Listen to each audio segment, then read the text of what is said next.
Hello, students. Good morning to everyone. VKM India is here. You are welcomed in orientation. Students, we have a very beautiful poem to go through, written by Walt Whitman. From your course syllabus, this poem has been taken, and this poem has a very nice information, explanation, and touch about the rain that makes this entire earth beautiful. It is rain which gives a new life to this earth, and it makes this earth green, clean, and life worthy. If there's no rain, it's impossible to survive for any creature on the earth. So life of this earth is known as the rain. Rain is the breathing of this earth, giving the such sense. That is true, that is the reality. The poet goes to tell the same thing in a very dramatic way, in a very attractive way to all his students, to all his readers. Whitman साहब ने voice of the rain एक बड़ी खूबसूरत छोटी सी कविता लिखी है, and यह कविता वर्षा, बारिश, रेन के महत्व को दर्शाते हुए, उसकी उपयोगिता को दर्शाते हुए लिखी गई है। और इस पोयम में the poet goes to talk to rain directly. एक लिटरेरी डिवाइस का इस्तेमाल किया गया है। Rain is never a figure to talk with. Rain कोई व्यक्ति नहीं है जिससे डायरेक्टली बात किया जाए, but this poet goes to talk to the rain directly. He personifies. Personification एक लिटरेरी डिवाइस है जो इस पोएम में इस्तेमाल किया गया है। बारिश की बूंदों से, वर्षा से the poet goes to talk directly. और कैसे बात करता है? We are going to discuss the first stanza.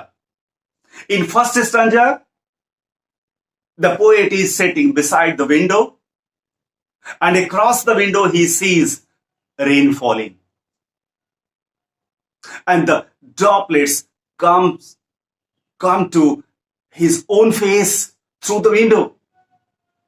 बाहर बारिश हो रही है, खिड़की के पास पोएट बैठा हुआ है और बारिश झमाझम जमीन पर आ रही है, और उन बारिश की बूंदों से पोएट सवाल करता है। He goes to ask.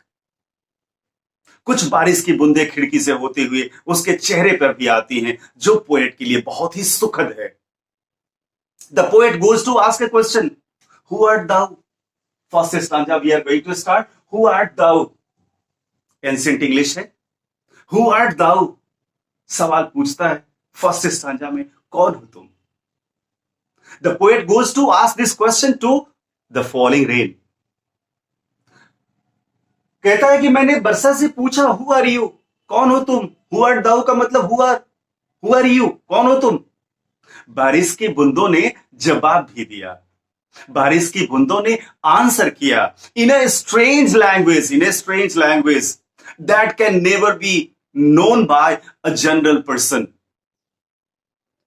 Poet कहता है कि बारिश की बूंदों ने मुझे जवाब दिया एक विचित्र भाषा में, जिस भाषा का ज्ञान आपको नहीं है, मुझे है। और मैं बारिश की बूंदों ने जो जवाब दिया, what answer was made by the rain falling, the rain in a strange language. Now I'm going to translate and I'm going to tell you what was the exact answer. Now, क्या answer दिया उसने?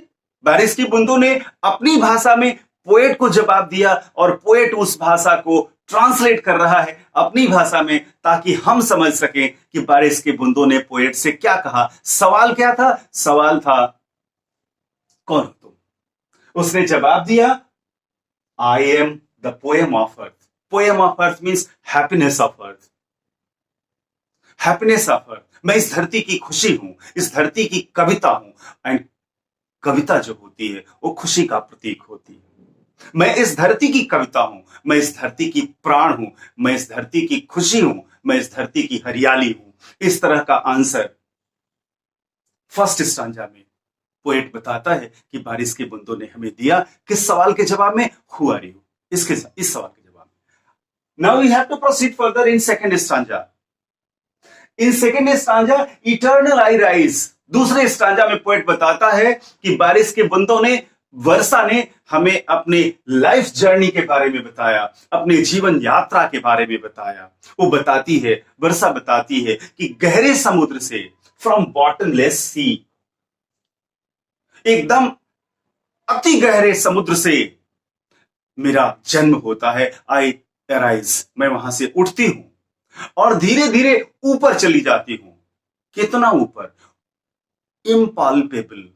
इतना ऊपर जहां छुआ नहीं जा सकता. नियर हेवन, स्वर्ग में चली जाती हूं और वहां वैगुअली चेंज हो जाती हूं, कंप्लीटली चेंज हो जाती हूं. मेरा स्वरूप बदल जाता है. याद रखिएगा, लाइफ जर्नी ऑफ रेन.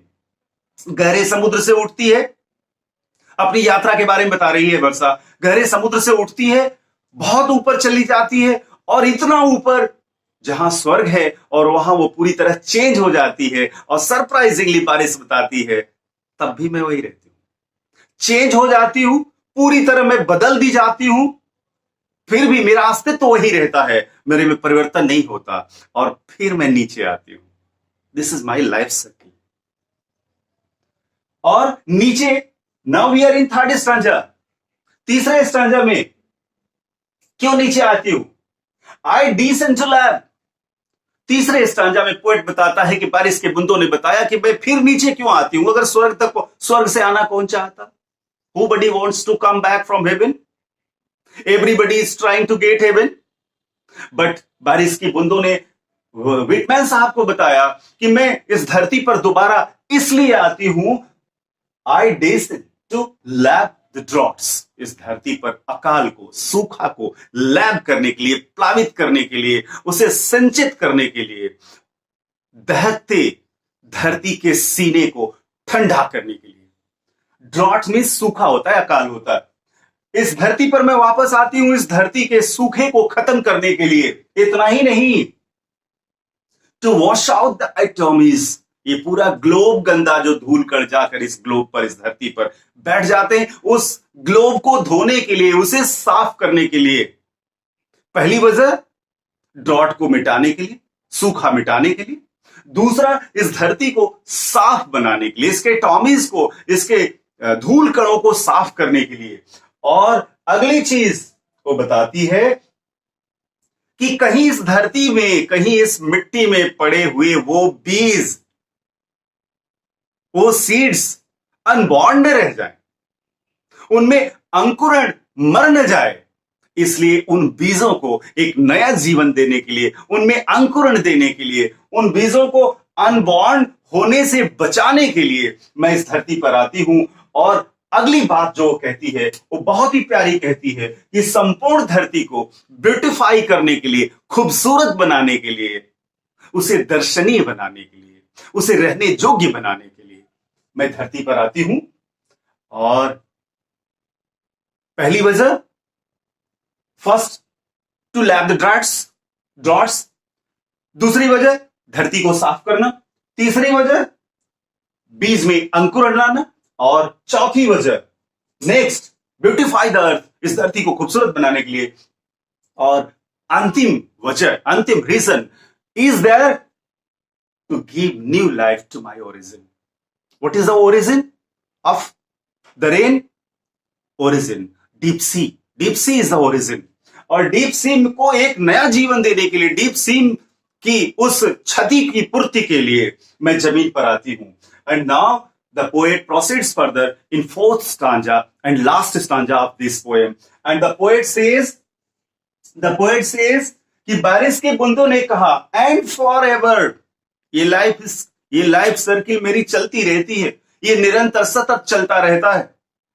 और एक बात मानो, मेरे इस लाइफ सर्किल में एक बड़ी खूबसूरत, एक बहुत प्यारी सी, एक बहुत सुखद, एक बहुत मधुर संगीत है। और मैं अपनी इस पूरी लाइफ सर्किल में वो संगीत गुनगुनाती रहती हूँ, वो संगीत गाती रहती हूँ। वो संगीत महसूस करो या मत करो, वो रैक्ड हो और अनरैक्ड हो। रैक्ड और अनरैक्ड का मतलब होता है whether you are going to notice it और you are not going to notice it. आप उसे समझ पाओ या न समझ पाओ, लेकिन मेरे जीवन की यह गुनगुनाहट मेरे पूरी लाइफ सर्किल में चलती रहती है। और दस this is the importance of rain for the earth. And through this complete four stanzas,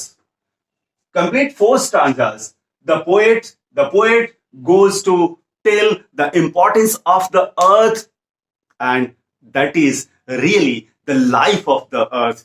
That is really the life of all creatures living on the earth, and this is really the poem of the earth. Dear students, I think you have got the complete explanation of this poem, and this explanation will help you a lot to understand this poem once again. And I would like to suggest you go through the poem, take the book with you while you go to watch this video, and this video will help you a lot, as I think. I'm wishing you all the best.